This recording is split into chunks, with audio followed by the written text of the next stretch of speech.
감사합니다. 오늘 은혜의 밭에서 만난 두 사람, 은혜의 밭에서 만난 두 사람이란 제목으로 하나님의 말씀 증거하도록 하겠습니다.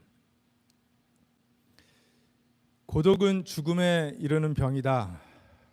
덴마크의 실존주의 철학자이자 기독교 사상가인 키에르케고르가 한 말입니다.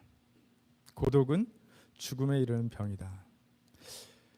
우리 인간은 본질적으로 고독한 존재인 것 같습니다. 우리가 군중 속에 있을 때도 고독하다는 말이 있지 않습니까? 그 군중 속에 고독이라는 표현이 있는 것은 인간이 혼자이든지 함께 할 때이든지 고독을 느끼기 때문에 그럴 것 같습니다. 몇 년 전에 영국에서는 이 고독부라는 신설 부서를 세웠습니다. 그리고 그 고독 문제 해결을 전담하는 장관을 임명했습니다. Minister of Loneliness라고 하는데요.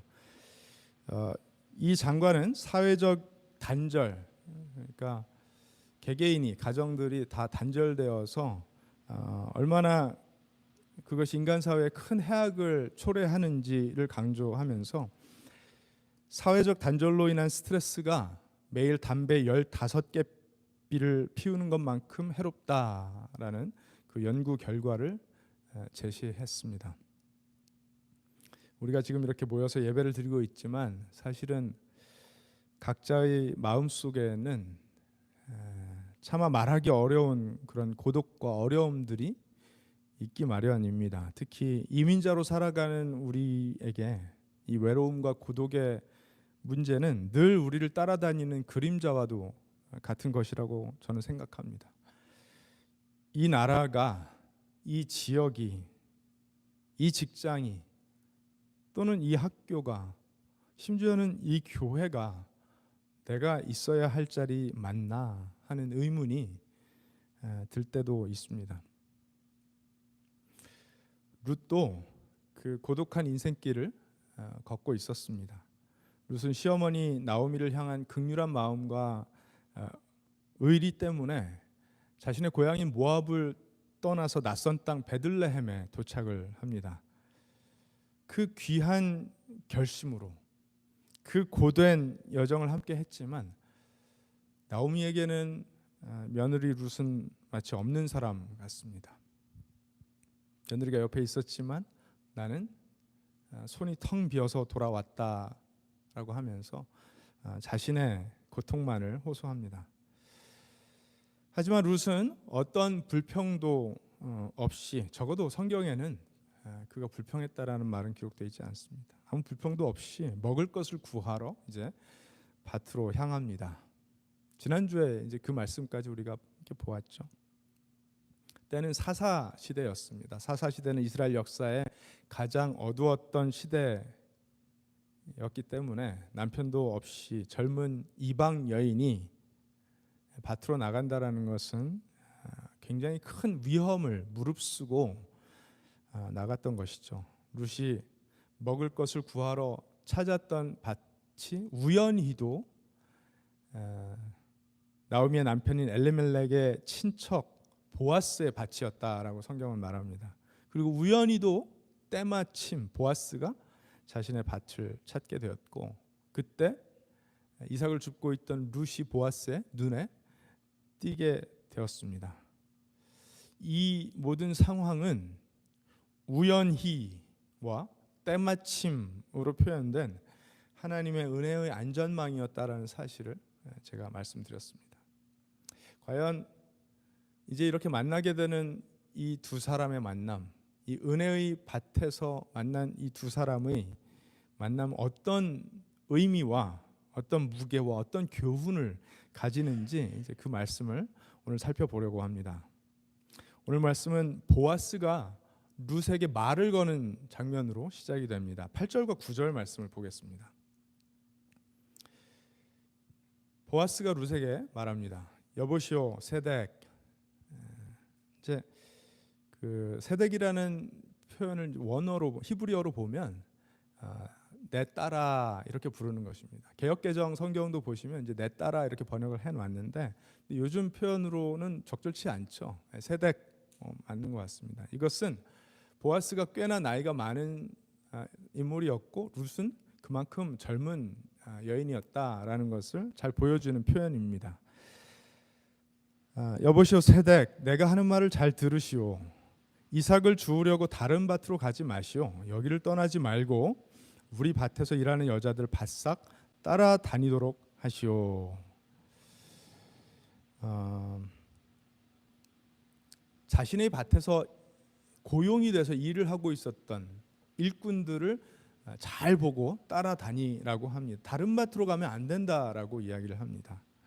9절에도 우리 일꾼들이 곡식을 거두는 밭에서 눈길을 돌리지 말고 여자들의 뒤를 따라다니면서 이삭을 줍도록 하시오. 젊은 남자 일꾼들에게는 덱을 건드리지 말라고 단단히 일러두겠소.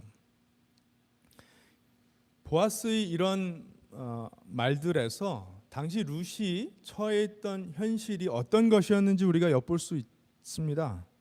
룻은 곡식을 추수하기 위해 온 것이 아니라 땅에 떨어진 이삭을 줍기 위해 왔던 것입니다. 그러니 만약에 그 주운 이삭의 양이 나오미와 자신이 먹기에 부족한 양이면 선상 다른 밭을 찾아가야만 하는 그런 처지였습니다.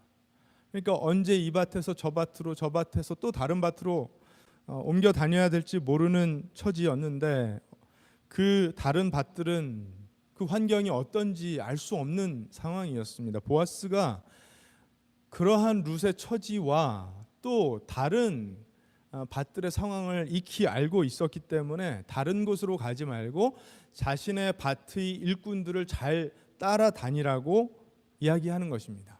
정신을 바짝 차리고, 만약에 정신을 안 차리고 다른 밭으로 가면 위험하게 될 수 있다라는 언지를 주는 것입니다.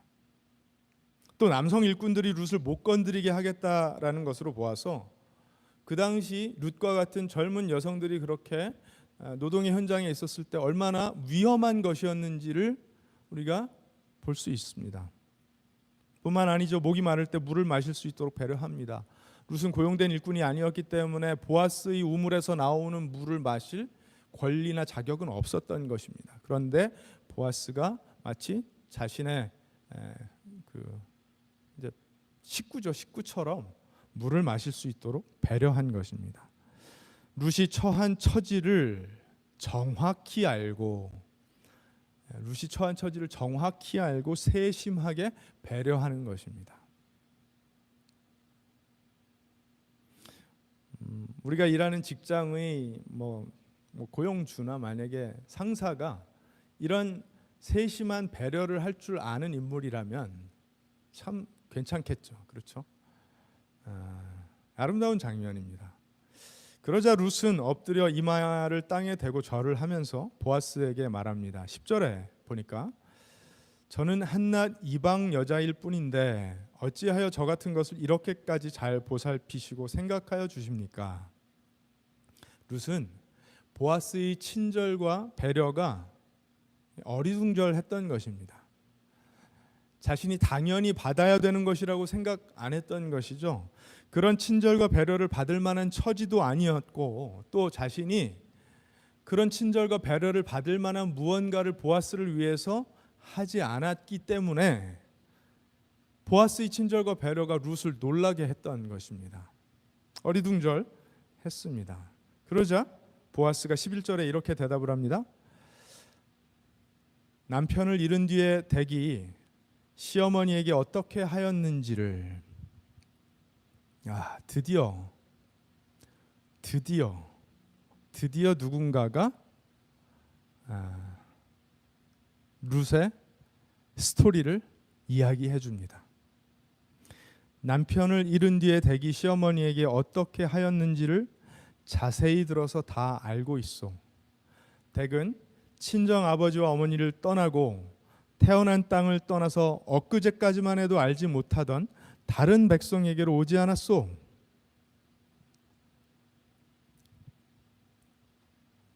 보아스는 자신이 룻에게 왜 친절과 배려를 베푸는지 이유를 설명하는 것입니다. 자신의 친척인 엘리멜렉의 아내인 그 미망인 나오미를, 과부 나오미를 위해서 자신도 과부가 된 룻이 얼마나 고귀한 사랑을 보여줬는지, 어떻게 의리를 지켰는지, 어떤 대가를 치루었는지를 명확하게 말해주는 것입니다. 룻이 부모를 떠나고 친족을 떠나고 고향을 떠나 낯선 이방 땅으로 오게 된 것이 얼마나 기특하고 대견한 일인지, 얼마나 칭찬받아 마땅한 일인지를 인정해 주는 것입니다. 뿐만 아니라 칭찬하고 축복해 주죠. 12절에 보니까 대기한 일은 주님께서 갚아주실 것이요. 여기서 주님은 이스라엘의 하나님 야훼 하나님입니다. 이제 댁이 주 이스라엘의 하나님의 날개 밑으로 보호를 받으러 왔으니 그분께서 댁에게 넉넉히 갚아 주실 것이요.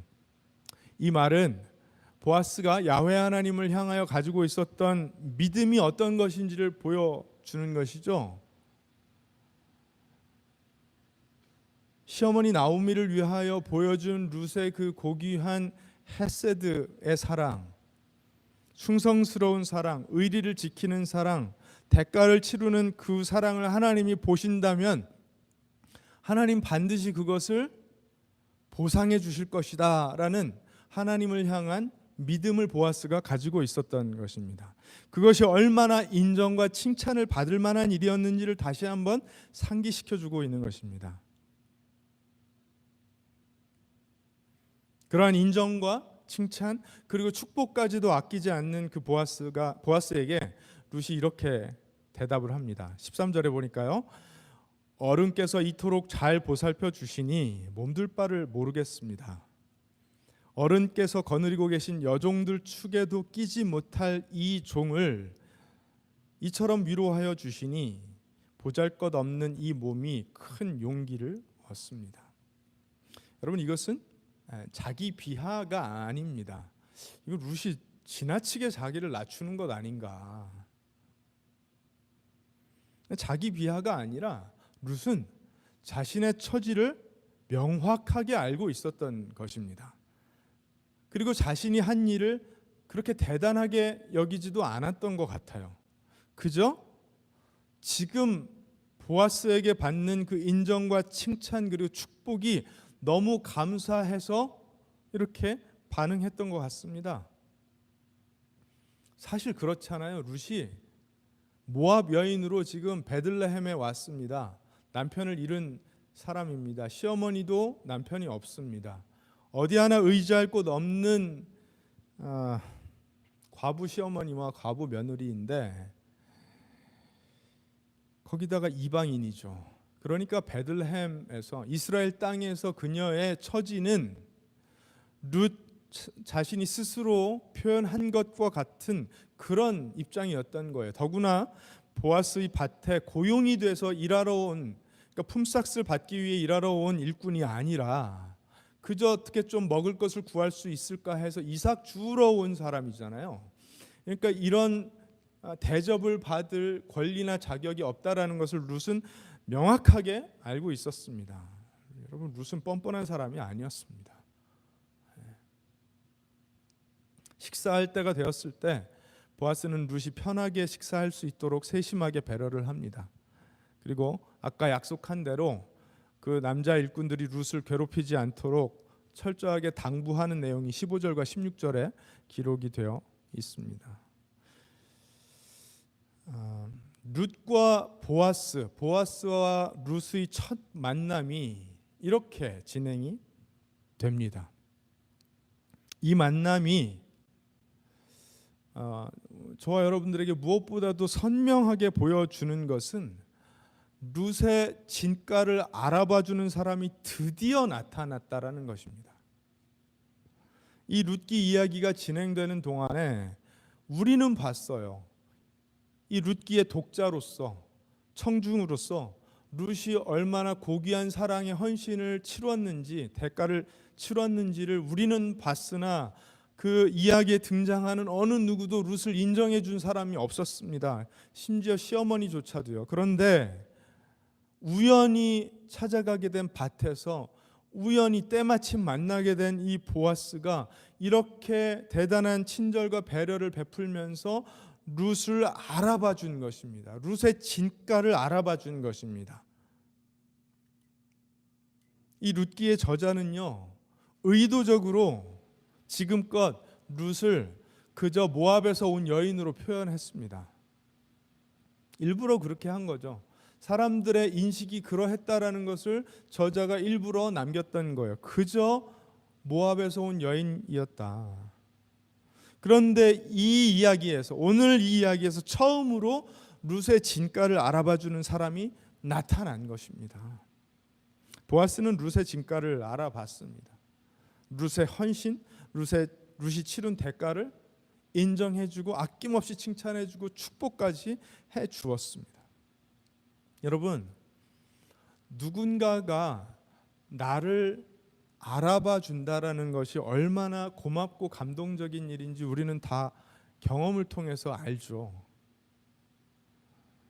우리가 걸어가는 인생길이 참 앞에서도 말한 것처럼 고독한 인생길인데, 외롭고 쓸쓸할 때가 많은데, 그런데 내가 그래도 열심히 살기 위해서, 우리 그리스도인들은 그래도 하나님 말씀대로 살기 위해서 베풀면서 정의롭게 정직하게 거룩한 삶을 살기 위해서 애쓰느라 수고하고 대가를 치를 때, 그걸 일일이 다 섬세하게 알아봐주는 사람 여러분 만날 수 있으십니까? 그런 사람 만나기 너무 어려워요. 그래서 안 그래도 고독한 인생길인데 가면서 더 큰 외로움과 더 큰 고독에 빠질 때가 너무나 많습니다. 이 이야기를 여러분 좋아하실지 모르겠는데, 제가 살면서 봤던 그 한국 드라마 중에 진짜 재밌게 본, 너무 감동적으로 보았던 그 나의 아저씨라는 드라마가 있습니다. 혹시 보셨는지 모르겠어요. 저는 이제 룻기를 제가 일주일 내내 이제 묵상을 하잖아요. 그런데 자꾸만 이 나의 아저씨라는 드라마가 생각이 나더라고요. 그 남자 주인공인 지금은 이제 고인이 된 이선균 씨가 박동훈 부장으로 연기를 하죠. 이 박동훈 부장은 이 지구라는 별에 자신이 잘못 태어났다라고 생각하는 사람입니다. 그만큼 모든 것이 이 사람에게 낯설게 느껴지는 것입니다. 그런데 마음이 참 깊습니다. 지혜롭습니다. 선합니다. 의리가 있습니다. 그런데 그가 마주하는 세상은 전혀 그렇지 않은 세상이죠.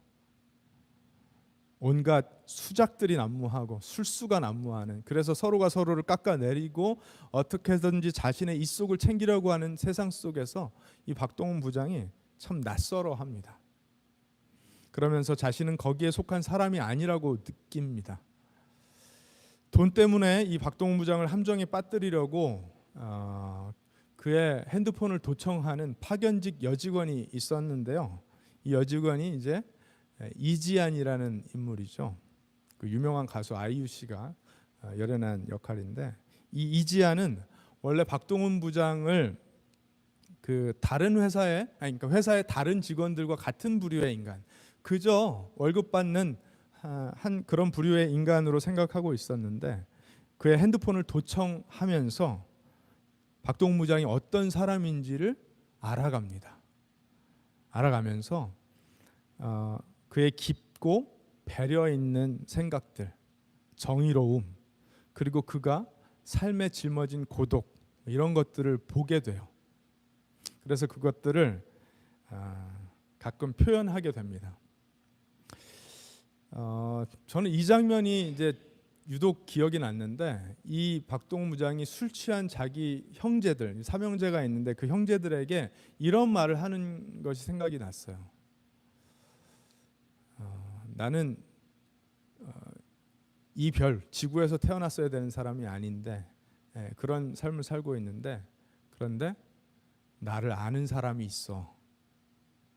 당연하죠. 도청을 하고 있으니까 자신에 대해서 모든 걸 알고 있는, 그 남에게 말하지 못하는 그 마음의 깊은 곳을 알아채게 된 이 어린 직원이 있는 거죠. 절대로 이게 무슨 이상한 관계로 진행되지 않고 그냥 이 어려운 세상을 살아가는 따뜻한 그냥 그런 관계로 진행이 됩니다.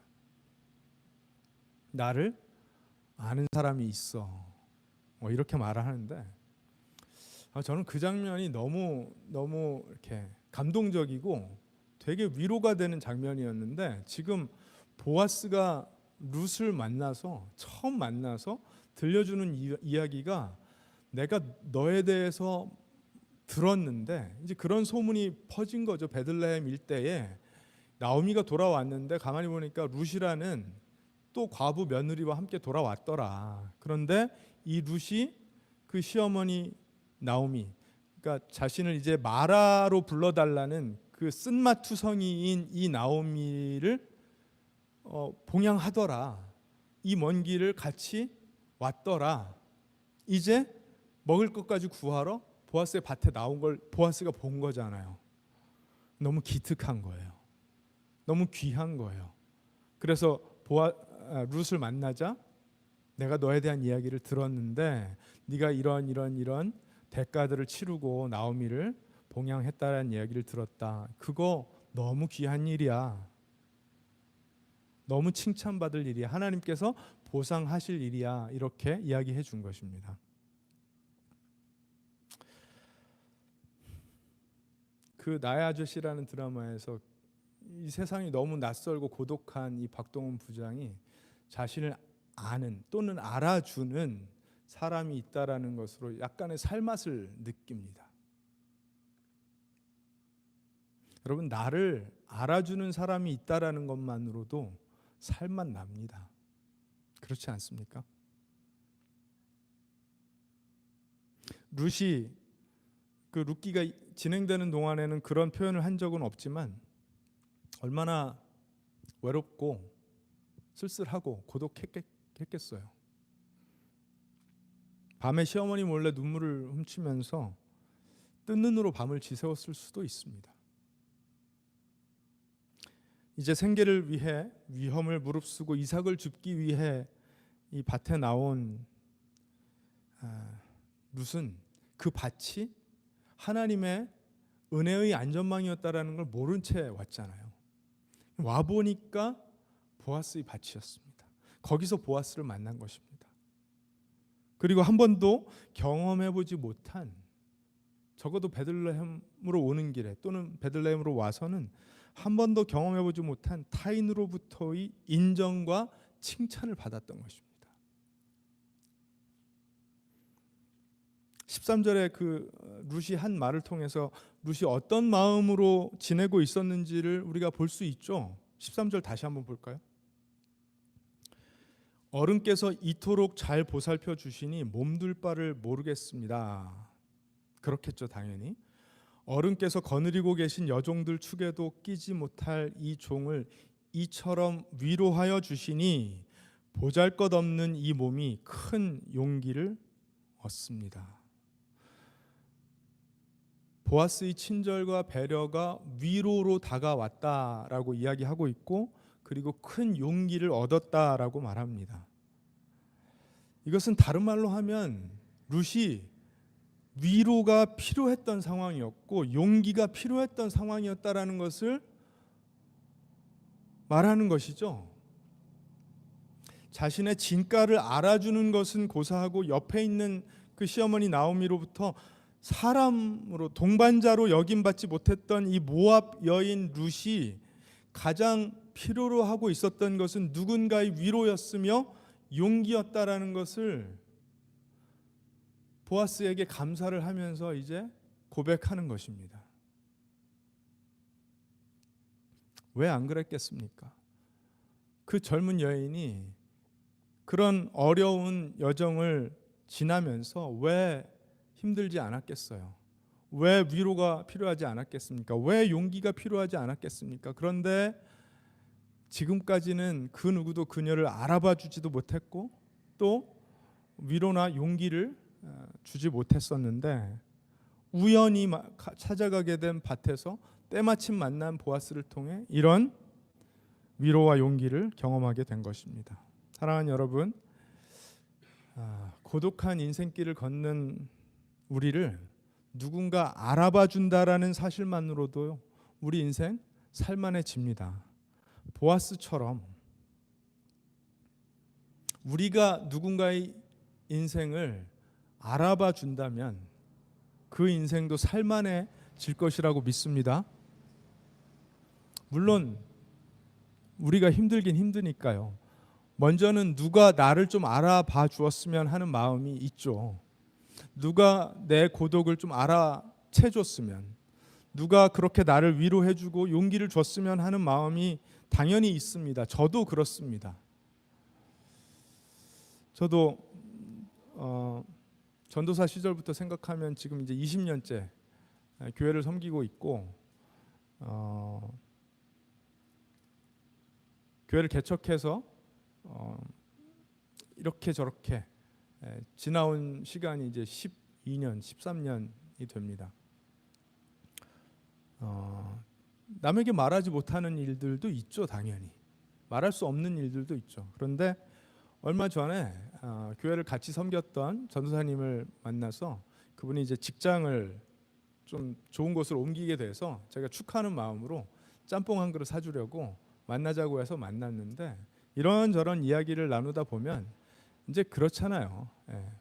목사는 교인들에 대하여 섭섭한 이야기가 있고, 또 교인들은 목회자에게 섭섭한 이야기가 당연히 있기 마련이죠. 그래서 이런저런 이야기를 이제 사역자의 입장에서 나누는데, 이분이 목사님이 그동안 어떻게 해 오셨는지를 아는데 라면서 약간 제 편을 들어주는 거예요. 기분이 너무 좋더라고요. 짬뽕 사주는 거 하나도 안 아까웠습니다.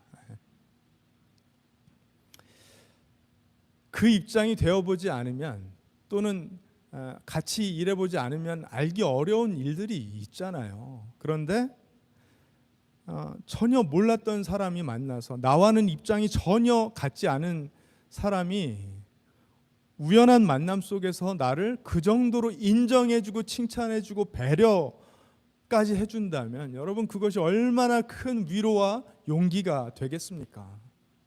하나님은 이 말씀을 통해서, 하나님은 외모를 보지 않으시고 중심을 보시는 하나님이신 것을 우리에게 보여주시는 거예요. 보아스는 룻의 처지와는 별개로 그녀가 가지고 있었던 그 심령의 진가를 알아봐 준 거잖아요.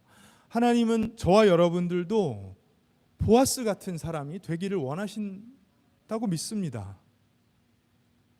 시편 139편에 이런 말씀이 기록되어 있습니다. 주님께서 나를 샅샅이 살펴보셨으니 나를 환히 알고 계십니다. 내가 앉아 있거나 서 있거나 주님께서는 다 아십니다. 멀리서도 내 생각을 다 알고 계십니다. 내가 길을 가거나 누워 있거나 주님께서는 다 살피고 계시니 내 모든 행실을 다 알고 계십니다. 내가 혀를 놀려 아무 말 하지 않아도 주님께서는 내가 하려는 말을 이미 다 알고 계십니다. 그 139편 뒤쪽에 보면은요, 13절부터는 이런 말씀도 있습니다. 주님께서 내 장기를 창조하시고 내 모태에서 나를 짜 맞추셨습니다. 내가 이렇게 빚어진 것이 오묘하고 주님께서 하신 일이 놀라워 이 모든 일로 내가 주님께 감사를 드립니다. 내 영혼은 이 사실을 너무도 잘 압니다.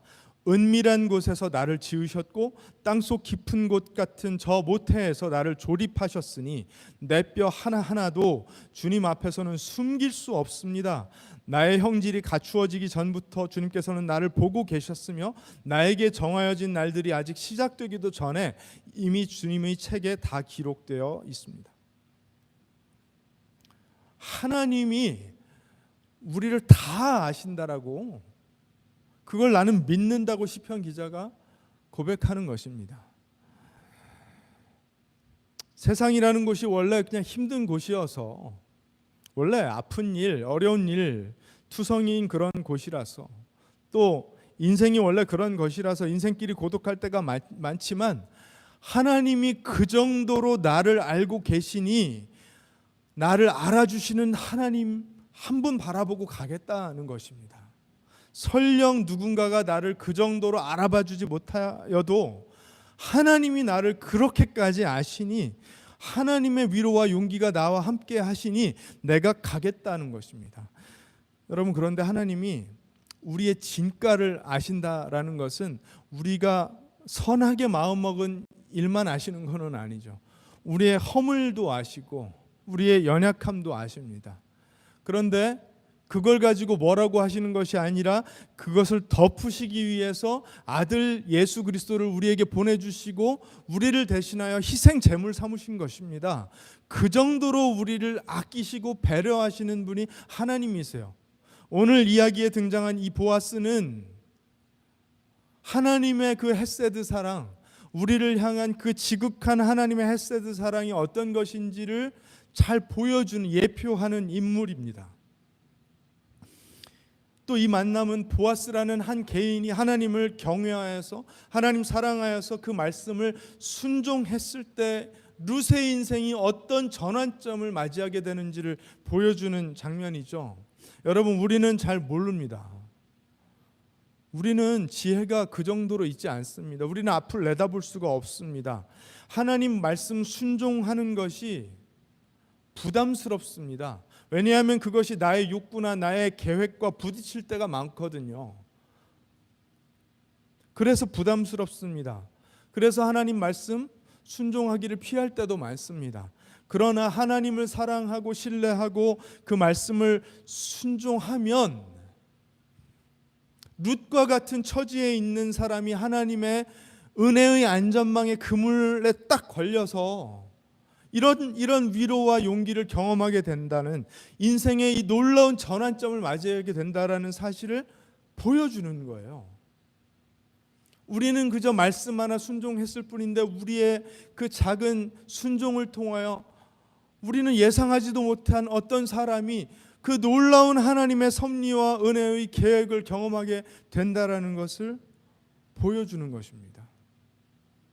여러분, 이거 너무 아름다운 일 아닙니까? 우리가 뭐라고요? 우린 정말 아무것도 아니고 너무나 보잘것없고 연약한 사람들인데, 룻이 고백한 것처럼 이런 은혜를 받을 자격이 없는 사람들인데, 우리가 그저 하나님 사랑하고 신뢰하여서 말씀 하나 순종했을 때 벌어질 수 있는 놀라운 파급 효과가 이런 것이라는 것을 하나님 보여주시는 것입니다. 할렐루야. 말씀에 순종하여 사회적 약자와 이방인들을 배려하는 그 보아스의 운영 방침, 밭의 운영 방침, 이것은 오늘날 우리가 가정을 경영하거나 회사, 기업을 경험하거나 비즈니스를 운영하는 방침인 것이죠. 그렇죠? 교회도 마찬가지입니다. 그렇게 하나님의 말씀을 순종하여 하나님께서 만들어 두신 원리로 기업을 운영하거나 가정을 일궈 나갈 때 놀라운 결과가 나타날 수 있다라는 것을 보여주는 것입니다. 돈을 사용할 때 이렇게 사용하라는 것입니다. 우리의 에너지를 사용할 때 이렇게 사용하라는 것입니다. 우리의 시간을 사용할 때 이렇게 사용하라는 것입니다. 그러면 하나님이 놀라운 일을 보여주신다라는 것을 말씀을 통해 가르치시죠. 마지막으로 이 만남을 보면서요, 제가 일주일 동안 이 만남을 묵상하면서 참 제가 제 아내에게도 여러 번 얘기했습니다. 이거 여보, 이거 충격적인 얘기야. 룻기가 이렇게 충격적인 얘기인지 몰랐어. 이런 여러 번 얘기를 했는데, 창세기를 시작으로 출애굽기, 레위기, 민수기, 신명기, 여호수아, 사사기, 룻기까지 말씀이 진행되는 동안에, 성경이 이어져 가는 동안에 한 개인이 또 다른 한 개인을 만나서 이 정도로 인정해주고 칭찬하고 세심하게 배려해준 수준 높은 대화를 만들어가는 장면은 이 이야기가 처음입니다. 여러분, 그동안 창세기부터 룻기가 진행되는 동안에 얼마나 대단한 믿음의 인물들의 이야기가 기록되었습니까? 아브라함, 이삭, 야곱, 요셉, 모세, 여호수아, 이름만 대도 믿음의 조상들이라고 별명이 붙은 사람들인데, 그들의 이야기가 진행되는 동안에 이 정도로 한 개인이 또 한 개인에게 인정과 칭찬과 배려를 아끼지 않는 고상하고 고귀한 대화를 만들어가는 장면을 우리는 본 적이 없습니다. 하나님은 하나님의 백성을 인정해 주시고 용기를 주시고 위로하실 때가 있었지만 한 개인이, 인간이 또 다른 인간을 이렇게 한 적은 없어요. 더군다나 그저 다른 개인일 뿐만 아니라 처지가 완벽하게 다른 사람이었잖아요. 그렇죠? 이스라엘 사람과 모압 사람이었고요. 나이가 많고 젊었고요. 남성이고 여성이었으며 부자였고 가난했습니다. 어떤 면으로 보아도 전혀 섞일 것이 없는, 유사점이 하나도 없는 이 두 사람의 대화에서 인간이라면, 하나님의 사람이라면 마땅히 다른 사람에게 보여야 할 인정과 칭찬과 배려의 모습이 나타났다라는 것은 하나님이 이 두 사람의 만남을 얼마나 귀하게 사용하시고 우리에게 보여주시는지를 잘 드러낸다라고 저는 보았어요. 이게 충격적이었어요. 짧은 이야기지 않습니까, 룻기? 이 짧은 이야기에 담긴 이 아름다운 만남이 우리에게 시사하는 것들, 우리에게 던지는 도전이 너무나 큰 거예요. 여러분, 이 이야기가 일어난 지 1000년이 지나도록 예수님 오실 때까지 유대인들은 이방 민족들과 늘 으르렁대면서 지냈습니다. 갈등이 끊이질 않았습니다. 배척했습니다. 그런데 예수님 오시고 나서 복음서를 보니까 어땠습니까? 유대인들 그때까지 그렇게 살고 있었는데 예수님 오셔서 칭찬하신 인물들을 한번 살펴보면요, 유대인들을 별로 칭찬 안 하셨어요. 많이 꾸짖으셨어요. 오히려 유대 사회의 리더들은 굉장히 심하게 욕을 하셨어요. 그런데 예수님이 칭찬하셨던 사람들을 가만히 살펴보면 그 로마 군인 백부장, 이 사람의 믿음은 이스라엘에 본 적이 없는 믿음이라고 굉장한 칭찬을 해주셨습니다. 내가 진정으로 너에게 말한다. 마태복음 8장인데요. 나는 이스라엘 사람 가운데서 아무에게서도 이러한 믿음을 본 일이 없다. 최고다. 로마인 백부장을 칭찬해 주신 것입니다. 또 마태복음 15장에 보면 그 수로보니게 여인의 믿음, 귀신 들린 딸을 고쳐달라는 여인의 요청이 있었죠. 이 여인의 믿음을 보시면서 여자여 내 믿음이 참 크다. 내 소원대로 이루어질 것이다. 이 여인 칭찬하셨습니다. 뿐만 아니죠. 요한복음 4장에 보면 그 사마리아 우물가에서 여인과 남편 5이 있었으나 지금도 남편과 살지 않는 여인과 대화를 나누어 주시는 예수님의 모습을 보게 됩니다. 그리고 누가복음 17장에 보면 10명의 나병 환자가 예수님에 의해서 나음을 받았는데 돌아와서 예수님을 찬양하고 감사했던 것은 오직 사마리아인 한 사람이었다라는 이야기도 보게 됩니다. 뿐만 아니죠. 이 모든 이야기들의 클라이맥스는 예수님께서 친히 들려주셨던 선한 사마리아인 이야기에서 절정을 이룹니다. 유대인들 그 지도자들이 다 듣고 있는 가운데 예수님께서 그 죽어가는 도둑 맞은 사람을 그 제사장도 피해가고 레위인도 다 피해서 도망갔는데 그를 보고 끝까지 책임지고 챙겨준, 마치 룻이 나오미를 책임졌던 것처럼 헤세드 사랑을 보여줬던 사람은 바로 다름 아닌 사마리아인이었다. 보아스가 모압 여인인 룻의 진가를 알아봐 준 것처럼 예수님도 이방인들의 믿음을 알아봐 주시고 인정해 주시며 칭찬과 용기를 주셨습니다. 우리는 유대인들이 아니기 때문에 이제 젠타일들, 그 이방인들과 그렇게 척지고 살 필요가 없는 사람들이죠. 우리가 이방인들이니까요. 그런데 그리스도인들, 교인들이 세상 사람들을 바라볼 때 맨날 손가락질하고 저 보라고 세상 그냥 온통 죄투성이라고 이야기하면서 사실은 나름대로 열심히 성실히 정의도 구현하려고 하고 선하게 살려고 하는 사람들의 삶을 다 무시할 때가 얼마나 많은지 모릅니다. 여러분, 그것은 하나님께서 원하시는 것이 아니라고 저는 생각합니다. 우리도 부족하고 그들도 부족한 사람들이잖아요. 그렇죠? 인정해주고 공감해주고 칭찬해주고 배려할 때 하나님께서 원하시는 아름다운 일들이 우리 가운데서도 일어나게 될 줄로 믿습니다. 보아스가 예수님을 예표하는 인물이라는 사실은 익히 알고 있었지만 보아스가 룻과 나눈 대화가 그런 의미를 예수님께서 천년 이후에 보여주실 그런 모습과 너무 유사하다라는 것을 보게 될 줄은 제가 몰랐는데 이번에 다시 한번 보게 됐어요. 사랑하는 여러분, 우리는 정말 귀한 말씀의 은혜를 나누고 있는 것입니다. 이 룻기 잘 보시기 바랍니다.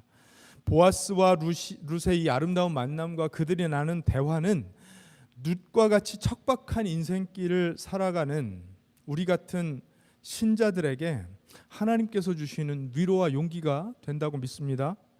룻이 나오미를 그 헤세드 사랑으로 섬긴 것처럼 보아스가 룻을 헤세드 사랑으로 인정해주고 칭찬, 위로, 배려했던 것처럼 하나님을 사랑하는 우리가 서로를 그렇게 대하라는 당부의 말씀인 줄로 저는 믿습니다.